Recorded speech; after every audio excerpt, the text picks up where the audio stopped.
Somos testemunhas de uma era em constante mutação. Uma era onde a fronteira entre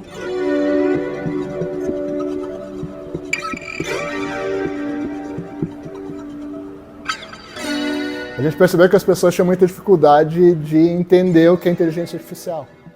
Então a gente criou, aqui no Capra Institute, uma maneira de explicar isso através de arte. Afinal, a arte talvez seja a melhor maneira de explicar as coisas sem necessariamente entrar nas características técnicas. Todo mundo pode ver, se inspirar e aprender de uma maneira sutil, sem ser teórica, prática. Ela vem, ela explora, ela se questiona e ela sai com um aprendizado a mais. E o que eu acho que a gente fez, através da metonímia, foi exatamente tangibilizar a inteligência artificial e dados, obviamente, através de visualização da informação, interação com a inteligência artificial.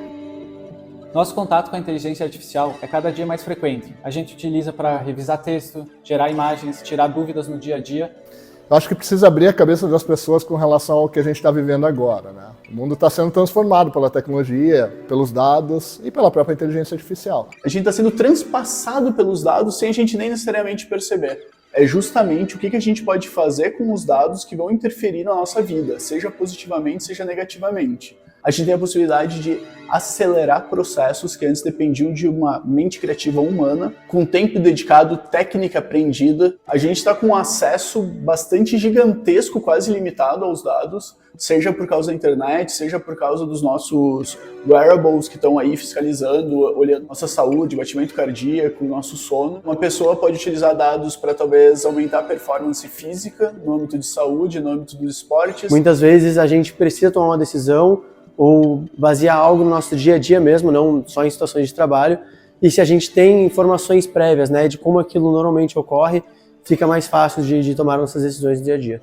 Então, se a gente não conseguir encontrar uma maneira de facilitar o acesso das pessoas, a gente não está democratizando a tecnologia com o mundo, e sim com poucos que têm acesso a isso, né, a esta técnica. Então, acho que o nosso principal objetivo é conseguir democratizar de alguma maneira a maneira que elas navegam na tecnologia, que não necessariamente precisa ser por uma maneira técnica, né?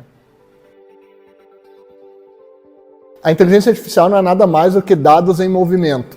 Se a gente parar para pensar, a automação, ela pega dados e coloca elas a andar no tempo, para frente. Ela pega dados históricos, tu coloca regras e essas regras são estabelecidas para frente. E o que acontece com a inteligência artificial? Ela é simplesmente dados em movimento. Eu acho que a gente representou muito bem isso aqui na exposição, quando a gente trouxe os elementos interativos, a maneira de interagir do físico com o digital. Foi exatamente isso que a gente trouxe para esse experimento de vivência de uma pessoa com dados de inteligência artificial.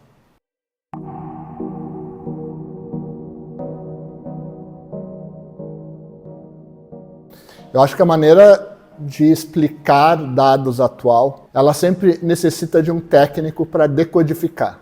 A visualização de dados, ela vai ser muito importante para representar grande quantidade de informação. E se precisar olhar isso num formato mais de tabela, né, que é o formato mais comum, a gente não vai ter a noção do todo, né, de como representar isso. Quando a gente vai para uma empresa antiga, usava máquina de escrever e tudo mais, tinha um monte de planilha, um monte de tabela com anotações físicas. A questão é que agora a gente consegue jogar para um Excel, que tem maneiras muito mais fáceis de buscar e tudo mais, e quando a gente tem um Excel muito superpopulado, que tu já não consegue mais olhar os dados numa tabela, numa planilha, tu vai buscar outras técnicas de visualização de dados. E aí que entra tão importante e tão fundamental nos tempos de hoje, a questão de visualização de dados, que a gente vai estar trazendo uma maneira mais amigável para ver dados, e a gente vai conseguir trazer um propósito específico para o dado. A arte, ela é um elemento abstrato que de alguma maneira cria uma vivência. E às vezes a vivência, ela não precisa ter conhecimento prévio nenhum sobre o tema. O fato de tu olhar para uma obra e tu te conectar com ela visualmente e a partir disso tu descobrir quais os dados estão ali dentro, talvez seja a maneira que a arte sempre foi colocada, que a gente sempre consumiu arte através disto, né? Porque no final das contas, toda arte tem dados por trás. Seja uma ideia de um artista, seja uma produção de um infográfico, sempre tem dados por trás. E o que ajuda a gente a consumir aquela informação, talvez seja exatamente a arte. E no momento que a gente olha para diversos quadros, diversas informações que muitas vezes estão sendo construídas em tempo real aqui, né, dentro da exposição, a gente começa a repensar em como a IA é feita e no que ela pode de fato impactar ou não. A gente consegue compor a obra como esse aqui, onde as pessoas vão preenchendo e gerando já a visualização conforme vai chegando as respostas. A gente tem só um quadro ali com o eixo X e o eixo Y, e conforme as pessoas vão colocando as respostas, essa obra vai se formando.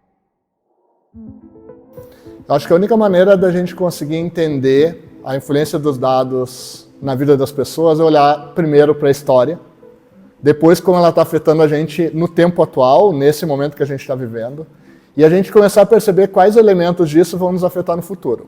Isso tanto para dados quanto, obviamente, os dados em movimento, que é a inteligência artificial. Então, eu acho que o fato da gente estar olhando para a exposição em 3 tempos diferentes ajudam as pessoas a entenderem que já tem uma longa história até aqui, que a gente está vivendo um hype, uma grande ascensão do tema em tudo que a gente está fazendo. Dada a velocidade que tudo isso está sendo incorporado, melhorado, amplificado e atendendo diferentes públicos por diferentes razões, atendendo diferentes gerações, a probabilidade de que a IA vai estar interferindo de alguma maneira na nossa vida é gigantesca. Mas que talvez ainda o futuro, ou o que vem pela frente, ainda não está tão claro. Ainda tem algo que a gente precisa descobrir. A gente não sabe até onde é realidade, até onde é uma bolha muito específica pensando grandes características da inteligência artificial no nosso cotidiano. E eu acho que a gente fez esse exercício, inclusive dentro da exposição, de deixar esses espaços dessa maneira, né? A gente conseguiu deixar talvez um futuro mais aberto, onde a gente precisa descobrir isso que a gente está vivendo e como vai afetar daqui para frente a vida da gente com esse monte de tecnologia e elementos artificiais na nossa vida. A exposição foi projetada para funcionar como uma linha do tempo, onde a gente vai percorrer pelo passado, presente e futuro da inteligência artificial e dados. Aqui vocês vão se deparar com 7 salas temáticas com obras de artistas internacionais e nacionais, que utilizam principalmente dados na sua concepção. Quando nós pensamos no conceito da exposição, a gente imaginou que deveria ser para todos os públicos, para quem é amante dos dados, da inteligência artificial ou da arte. Nós queremos mostrar para as pessoas que elas podem sim aprender dados de uma forma mais divertida e algo que está no nosso cotidiano, como a arte. Queremos trazer escolas e universidades até diretores de empresas.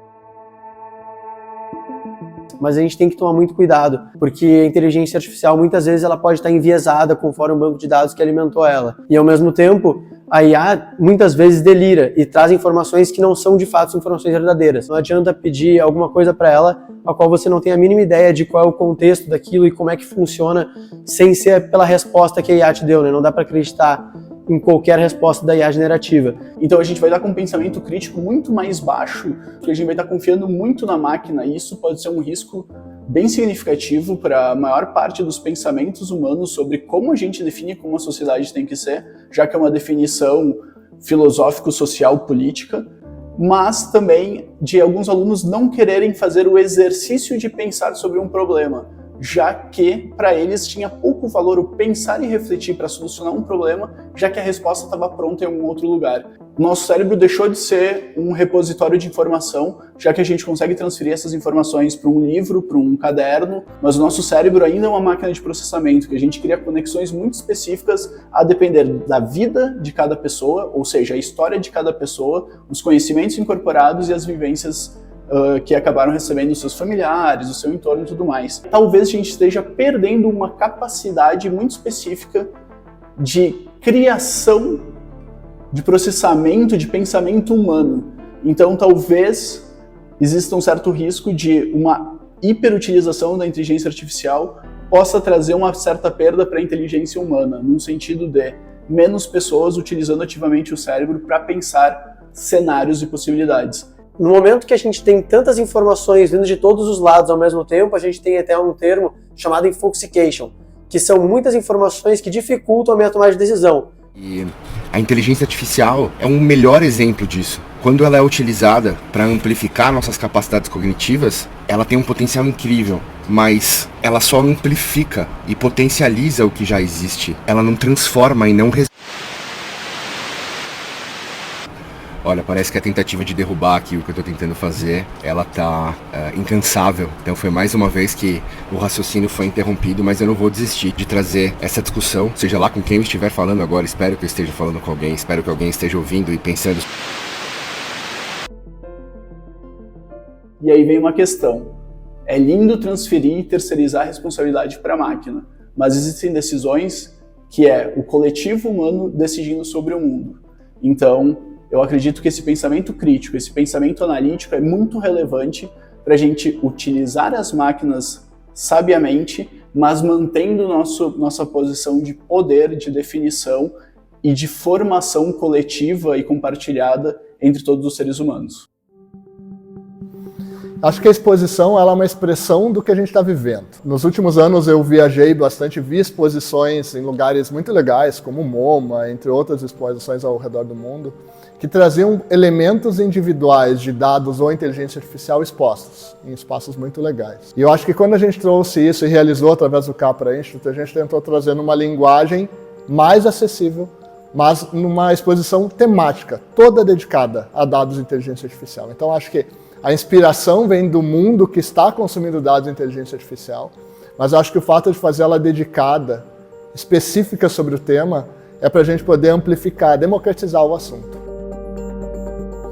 A gente tem uma escola de educação analítica, uma casa onde a gente ocupa com formação, desenvolvimento das pessoas em habilidades analíticas. Quando a gente pensou nesse processo, a gente disse, vamos ocupar esse espaço, vamos disponibilizar isso dentro de um espaço de desenvolvimento de habilidades analíticas. Afinal, a arte dentro de dados de inteligência artificial precisa fazer parte disso. O que a gente pensou daqui para frente é, obviamente, que esse espaço permaneça com essa característica visual, mantendo a essência dos dados e da inteligência artificial conectada nos espaços, mesmo durante as aulas. Então, acho que o futuro da exposição é ela se tornar uma galeria viva, e que as pessoas possam conhecer mesmo após o período da exposição, dentro de uma sala de aula, poderem ter acesso à arte de uma maneira que conecte elas com dados. Acho que a gente criou uma maneira muito bacana das pessoas expandirem a experiência delas. Além de fisicamente, também levar para o virtual e para o digital de uma maneira navegável, exploratória. A gente criou um radar, né, para as pessoas poderem navegar na exposição de uma maneira contínua. Então elas podem sair daqui e explorar os temas. E eu acho que isso mantém a ideia do visual, porque o próprio radar ele é um elemento visual, ele é uma arte.